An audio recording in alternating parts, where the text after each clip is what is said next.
I remember the day when I realized that my business was like a one of those old time stereo receivers. You know, it had all the knobs and dials, and I had this company. We were doing about $3 million. We were barely breaking even. It was stressful every couple of weeks, and I just knew that this thing would produce beautiful things for me if I could get it dialed in.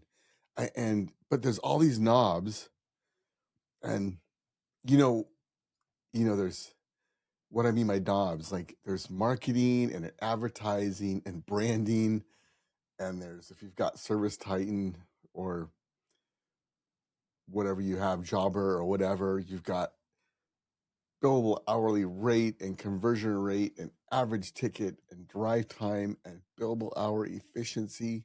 You've got marketing and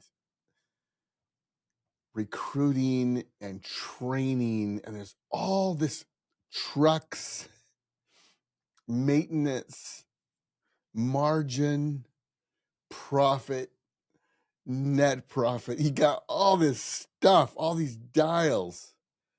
And it's like, I know because I hear the stories that people do really well with these things. I just, I got to figure out how to tune my receiver, and I don't know what, all the buttons move. And I'm kind of scared because the truth is I've got it dialed in and some music's coming out, but I don't like the music. Does that make sense? And so I'm not even sure what I need to do next. I'm kind of scared to touch it because if I screw it up, there won't be any music comes out, or what will come out will be even worse. And what if I screw it up and then my people leave and I lose my people and it's just back to just me, right? There's all this. I had all this fear about. I just knew if I just knew what to do first and second and third, or what happens, or if I mess with this dial, what's going to happen, right? What's going to happen? And what happened was I did have some faith because there was a fellow contractor who was very successful in our area. He told me this thing I'll never forget. He said, when you do enough things right, your business will work really well. But it's not, there's no silver bullet. Like it's not when you go from hourly to flat rate, then everything works. That's just not how it works. When you do enough things right. And so me and my partner, we would just focus on what what do we need to do right next, and then we'd work on that, and we'd get that as close as what we understood it to be as possible, and then we'd take a step back and say, what do we work on next? And oftentimes we would go somewhere or meet a new coach or something and just kind of get some fresh perspective. I remember one time we went to this seminar with a coach, and we came back with one thing. And that's have you ever been to a seminar or something like that and it's just like a fire hose of information? Well, we figured out we just need one thing. Like it took us several years to figure this out too, but really if we can just argue enough, and I really do mean argue enough to figure out what we really agree on, like what is the next thing. I remember we came back and said the number one thing we need to work on is reviews. How do we get more reviews? And we made up a chart, like all the companies in town and where they were on reviews, like 4.8 and 200 reviews or whatever. And we put it all down there. And we were like number 7 or something, and in our area. And we put a whole focus on reviews. And we ended up having the most reviews in the whole state of Washington. And then we started to work on something else. But anyway, what do you work on next? Well, and what happens if you start to tweak it? Like what's going to happen? That's where a coach comes in. And the truth is we got several coaches. We had several consultants that helped us out along the way. And some of them just gave us we might have spent several days with them, but I only remember 2 or 3 things from them, each one. But it changed our company. It focused on this. Okay, this style does this, and this is what you do, and this is why you should tweak it about here, right? And so then also they helped us understand what would happen if we messed with it, right? Like what happens if you force your plumbers to go on every call? If you clear the board onto your field, onto your techs? What if you make all your people go on every call? What will happen? Well, I'm just giving you an example of one thing. I went to a seminar, and this is the one thing I got. He said, if you force a call onto a tech, you will only get poop in your hand. And I was like, well, what do you mean? He's like, well, think about it. If the guy's telling his wife he's going to be home on time today, and then you force him to go on a call, he's either going to go there begrudgingly, and he might even do it for free. If it's just a stupid P-trap, right? He's just going to not even fill out the paperwork. He's going to throw a P-trap in there. It only costs $3 or whatever it costs. And he's going to say it was nothing. Don't worry about it. Because he doesn't want to do the freaking paperwork. He doesn't want to do the iPad. He doesn't want to do the whole rigmarole. He just fixed the thing because he's got to get home by 5. So now you have a bad customer service experience. The guy kind of stole parts out of your truck, right? Like no one paid for them. And it's called material shrinkage, right? And it's like, oh, okay, here's another scenario. Or he goes and he does the work, but he's in a hurry, and so he creates a callback. So then tomorrow he's got to go to callback. So not only is he frustrated, but he's got to go back again to that stupid call you made him go on, right? Or what's another scenario? Oh, let's just say there's more scenarios than this, but let's just get to the point. Let's just say he's so professional. He's so professional that he actually does everything right for you. And he gets home at 8 o'clock at night. But his wife is mad at you now. And you do have 2 employees. You have your employee and what their mate is saying about their mate is part of that equation. It's true. And so I bought that. I took that and I said, you know what? I think you're right. I don't think we can force calls onto text and get a good result. Now, if they want to go, that's one thing, right? I'm saying force them to. So I came back. I talked to my partner. I says, this is what I learned. I think it's true. She believed me. And we agreed that, you know what? We're going to do this, but they're going to test us. The plumbers are going to test us. They're going to say, oh yeah, that sounds good, but will they really do it? So we installed a thing where we said at 2 o'clock, our dispatchers would call the field and said, hey, we're setting up the rest of the afternoon. Are you on your last call, or will you want another one? And that sounds scary, doesn't it? And so some people would say, I'll be done. This will be my last call. And some will say, I'll take another call. And some was like, well, surely you can take another call, but they were just testing us. Like, do you mean it or not? And here's the deal. I meant it. And you know why? Because something I believe in my core is that my plumber is my customer, my primary customer. And I can get another customer. I can get another caller. It's hard to get another plumber, right? The surest thing to do is to make them, hire an apprentice and train them. So some of the guys tested us, and they'd say, I just go home, and they do it for a couple days. Like, the guy's getting off it. But you know what would happen? Everybody's got mortgages to pay. You guy can't do that every day. Now here's the deal. There's some balance here, right? So let's play with this dial. If you do that, what will happen? Some people will test you, but it won't last long. We had really top performers at our company. And so most of our guys were usually on track or really close to being on track. And here's the deal. If they had a soccer game to go to, or their wife had a hard day or whatever, they needed to be home on time for dinner that day, it was really important, they could say, hey, I'm going to call it a day, and we'd let them. And you know what would happen?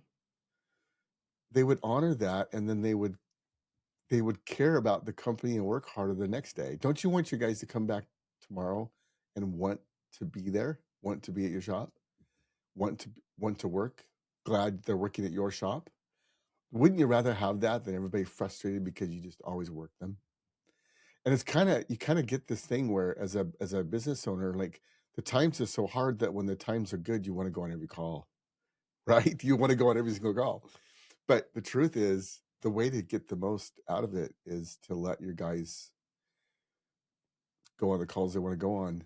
Now, there's some balance here, right? If you've got a slacker that's living in his mom's basement and goes home at 2:00 and isn't pulling his weight, you got to put some parameters in there. And so the parameter would be, if you're on track, we had to dial it back just a little bit and say, okay, the truth is, if you're on track, if you're at budget, which for us was 4 billed hours a day, then it's 2:00. Do you want another call, or do you want to call it a day? And you might see the guy might still work till 6:00, like he's on his last call, but he might be working for 4 or 5 more hours, right? Do you see that? Or the guy might just be finishing up and say, hey, I'll take another call, right? Or, wow, I've already got 6 billed hours today. My back's tired. I'd like to call it a day. Great. So if you're at budget, 4 billed hours a day, then you had that privilege. And if you needed it, if you were close and needed it, we'd grant that. But the slackers would kind of say, you haven't really earned that right, that privilege to get that opportunity. Does that make sense? And so, but at our company, our guys had the freedom. If they needed to get home for something, they could. And so, so how do you handle dispatch? Okay. Well, what if you have customers that? So another goal of ours was to have too many calls. We want too many calls so that we are not just giving a guy scrapping for any call to send the guy on, versus choosing the best calls out of the calls that we have. So the way we handled that is, this is kind of going long, but I'm just kind of sharing with you one dial and how it worked for us. What we would do is, if we had 5 calls left, if we had 3 plumbers that could take more calls, and mind you, this is at 2:00 in the afternoon. We're not doing this at 5:00. We're doing this early mid-afternoon. If we had 5 calls and we only had 3 techs that could take calls, we're going to lose 2 calls, right? And so, first of all, when we book the call, we would say, if for some reason today doesn't work, is there another day that works? And they would tell us, hey, it's got to be today. Or they would say, well, if it can't be today, then I'm off next Tuesday. And so we'd have that in the notes. So when we look at our 5 calls, we first look at that and we say, what calls do we have to be at, right? And then some of them have given us permission to say, if we can't make it today, just let me know early. So we're making a call at 2:00 and saying, hey, just calling you ahead of time, we're not going to be able to make it. I don't know if you want to reschedule, or I hope you want to reschedule, but if you have to call someone else, I want to give you the freedom to do that, right? And most people would appreciate that and say, no, I want to use you guys, and so I'll just reschedule for next Tuesday. You know what they just proved? They just proved that they're a loyal customer. So I'm actually going to prioritize them on the next Tuesday, because they have waited. They've proved that they're loyal, and now they know how busy we are. So most likely they're actually going to, when we get there, they're going to take full advantage of our time, and they will probably say yes easier, and possibly even to more work, because they know how hard it is to get us out there. Does that make sense? So imagine, but another call says, hey, if you can't make it out today, screw you, I'm going to call someone else. Well, they just told you they're not really loyal to you. They just need help. That, like, they're not. I'm looking for long-term customers. I want to use people. I want people to use me over and over and over. So if they're like, screw you, if you can't come today, I'm going to call someone else, I want to go on that call, trust me. But if I have 3 plumbers and I have 5 calls, that's one of the calls I'll say, see ya, right? Maybe next time, possibly, if that ever happens. But I would rather lose that call than to make my plumber or his family upset with me. You see that? The other thing is there's a drippy faucet. How long has that faucet been dripping? Probably for weeks, typically. Every once in a while, there's a person that's just on top of everything. But most people kind of put stuff off because they know it's going to be expensive. And so, but I can call that customer and say, hey, you're on my schedule. It's 2:00. I only got 3 calls. I only have 3 plumbers to take calls. And there's another call. They have no hot water. And so we're going to go take care of that customer because they have no hot water tonight. Can I reschedule you for another day? And we'll be sure to prioritize you. Most people will be nice. They won't say, screw that, I'm on the schedule first. Most of them will say, oh, they got no hot water. Oh, that sucks. I got hot water. It's just a drippy faucet. Yeah, come out next Thursday. And so you schedule it and make them a priority because they just proved again they're loyal to you. Does that make sense?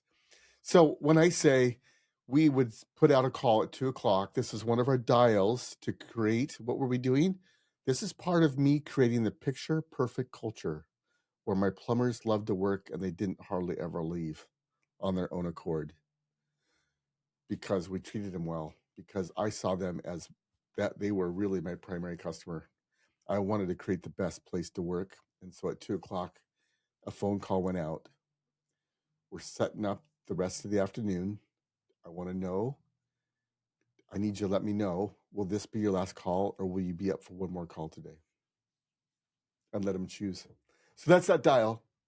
That's that dial. We tweaked that in. That was remarkable. I've never heard of anybody else doing that. So that's just one dial and all the goods and bads that come with that. And that's just one of many dials, right? So I had several coaches help me with that. That was one coach told me that one thing, and I came back and incorporated that into my business, and it helped create this picture perfect culture I talk about that was sticky. What I mean sticky is people that found us didn't want to leave and didn't just go leave for another $1 an hour somewhere else, that kind of thing. Because when they needed to get home for something, they were able to. And of course, we had to put some parameters in there. You got to be at budget. So one of the privileges of being on budget and being a good salesperson and doing work and being efficient is, hey, if you need to be home on time, you can. Does that make sense? If you want more stuff like this, please like and subscribe. All Trade Traction is Trade Traction. I'll tell you where this came from. I was at a seminar last year. I was at a trade show and I was in a business room, and there's probably 60 different people in there. And the questions people were asking, they weren't dumb, but they were simple for me to, let's say, oh, that's easy. That's easy. That's easy. That's easy. And I was kind of convicted, like, oh, I know how to fix that. I know how to fix that. I know how to fix that. And I kind of taken some time off after I sold my business, right?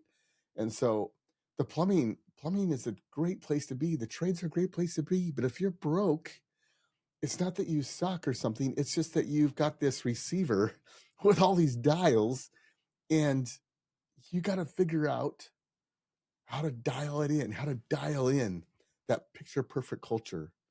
And what does that sound like? Happy customers, happy plumbers, and happy owners and managers, because you're profitable and everybody likes to work there. And you got lots of reviews, you got lots of plumbers, and you got lots of money in the bank, which means then you can do cool stuff for your company. You can make a cooler company. You can have better benefits and do more fun things with you can start to take people out to dinner and celebrate when you have achievements and stuff. I get it right now. There's so much of the time is a grind, payroll to payroll to payroll to payroll. But when you get it dialed in, it's awesome. And you're going to need help. Very few people figure it out on their own.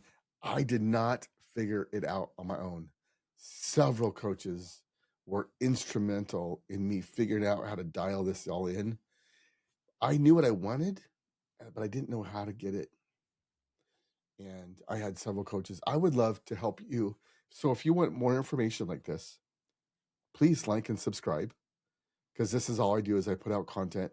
I'm not trying to be the most entertaining person in the world. I'm trying to help fellow contractors stop spinning their wheels, stop working for free, finally turn a profit, and build the company you once dreamed of. Remember when you first started your company and you had these ideas and visions, and it gave you the passion and the guts to try?